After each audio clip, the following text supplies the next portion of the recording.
Hi guys, क्या हाल है? So today is 10th of May, Monday. कुछ देर पहले मैंने मदरसन सुमी पे वीडियो बनाया था, which I will put the link in this video. And coming back to Coal India is in this video. इस पे भी मैंने एक वीडियो बनाया था मिड ऑफ February में, उसका भी मैं लिंक लगा दूंगा, so you can check it out. So yes, let's talk about Coal India. Coal India mining and minerals as per money control, 147, 7% up today. Market cap 90,000 crores, large cap company. Sector का PE 9.9, बहुत ही सस्ता, 10, almost 10 का PE है। और इस stock का PE है 7। I mean, जाहिर सी बात है, सस्ता है, कोई लेता ही नहीं है stock. And I will explain you why I said that also. So this is mining and minerals.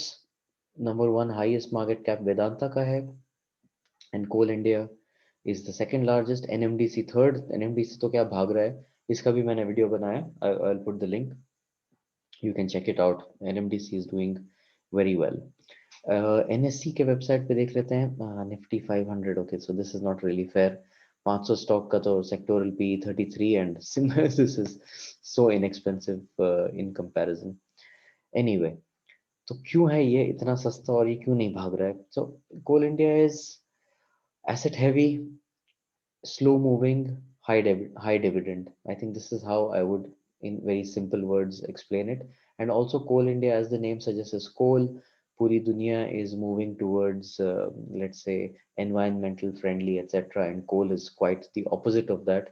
So, in the sense, is future prospects be, I'm not saying that coal will disappear tomorrow from India, but coal के prospects, it's not really a technology which is people, जिसमें बहुत investment होगा, या people will get excited, or venture capitalists will come and be like, हाँ okay, हमें कोल में invest करना है। सो it's pretty slow moving. Chart देख लेते हैं। आज ऑलमोस्ट 8% अप, गुड। 5 दिन में 10% अप, 1 मंथ 18%। ये ना, अब ये है काम की बात। इसका one of the major resistances was 145। देखो ये कितना स्ट्रेट फॉरवर्ड है इसका चार्ट, 143, 145, 145। इसको आज इसने क्रॉस किया है 148। अगर कल ये वापस गिर गया तो वापस वही, मतलब यहाँ एक महीने बाद एक और चौथा पीक बन जाएगा। बट अगर ये और ऊपर जाता है कल, then this has to cross 156। जो मैंने फेब का वीडियो बनाया था वो 156 लेवल्स पे था, and I was expecting it to increase the next day, but the stock fell. And उस दिन के बाद वापस वो इस लेवल पे, यहीं पर मैंने बनाया था फेब के आसपास, ये 25 फेब है ना, इसी के आसपास 156 लेवल्स पे। और उसके बाद देखो वापस वो उस लेवल पे आया ही नहीं है। 1 ईयर चार्ट देख लेते हैं इसका, कितना है इसका 1 ईयर टॉप, 163। तो भाई बहुत ही स्ट्रेट फॉरवर्ड है इसका भी चार्ट। सबसे पहले 150 तो साइकोलॉजिकल रेसिस्टेंस से हो ही जाएगा, 1% ऊपर है, अगर ऊपर जा रहा है तो हो ही जाएगा। So my first target would be 155, 156। Then it has to cross this 156, because ये बहुत फ्रस्ट्रेट करता है। 150 पहले 145 पे आके गिर रहा था, और अब नेक्स्ट 156 पे आके वापस गिर रहा था।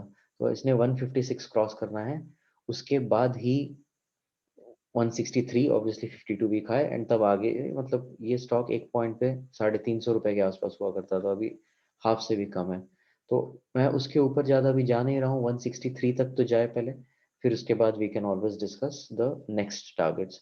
तो ये समरी मेरी होगी मेरे तरफ से। फर्स्ट टारगेट होगा 156, एंड ऑब्वियसली 150 क्रॉस करना चाहिए, 156 एंड देन 163। इतना ही हो गया अगर, तो फिर बात का बाद में देखेंगे। नाउ लेट्स डिस्कस एनालिस्ट का क्या कहना है। मैंने तो अपना कह दिया, but more important is analyst क्या कह रहा है। आईसीआईसीआई सिक्योरिटीज 234, बाप रे, आएगा किसी दिन, कब आएगा पता नहीं, बट लेट्स सी। अप्रैल 19 दिया है इन्होंने 234, वेरी इंटरेस्टिंग। एडलवाइस 185, ओके, 5 मार्च। ये कौन है? कोटक 185 अगेन। इन सब के मैं लिंक्स लगा दूंगा, सो नो वरीज। 24 एनालिस्ट का summary target price 177, very high compare to what it is today. कोई और स्टॉक होता तो ठीक है, मतलब 10-15% 2 दिन में भाग जाते हैं, बट कोल इंडिया वैसे नहीं भागता है। अगर आप एनएमडीसी देखो, टाटा स्टील देखो, इन सब को देखो, तो मतलब कोई बहुत बड़ी बात नहीं है कि 2 दिन में 20-25% भाग गए। ये तो आई थिंक 2-3 महीने में सब ऑलमोस्ट 40-50-60% अप है। So but Coal India traditionally has never been that kind of stock, slow moving है। And the reason why I am speaking about Coal India, मैं इसमें टू बी ऑनेस्ट थोड़ा सा फंसा हुआ हूँ। ऑलमोस्ट 3 लाख हैं इसमें मेरे, मतलब समटाइम्स आई फील ये मेरा गलती है obviously.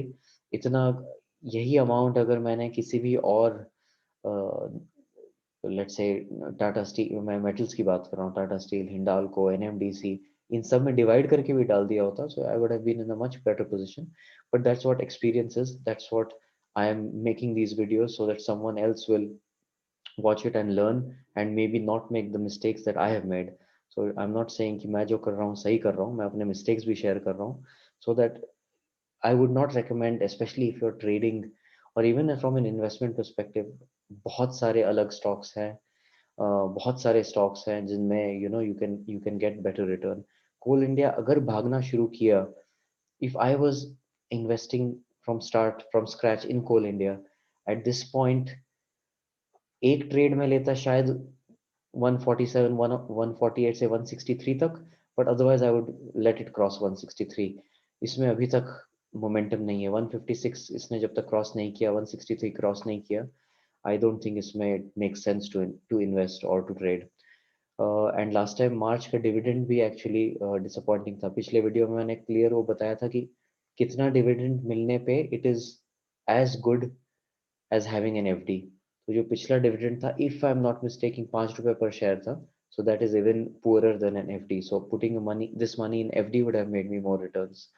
So let's see what happens in this stock tomorrow। Meanwhile, just to summarize, let's go to 1 year chart, ये better है। Just to summarize, सबसे पहले भाई साहब ने 156 तक पहुंचना है, 156 तोड़ के फिर 163 क्रॉस करना है, उसके बाद के टारगेट्स उसके बाद देखेंगे, पहले 163 तो आए। So that's it for now, guys। I hope you were able to understand my perspective on this talk। Please share your perspective as well, and yeah, if possible, please do like and subscribe, and till next time, thank you guys, have a good one, bye bye।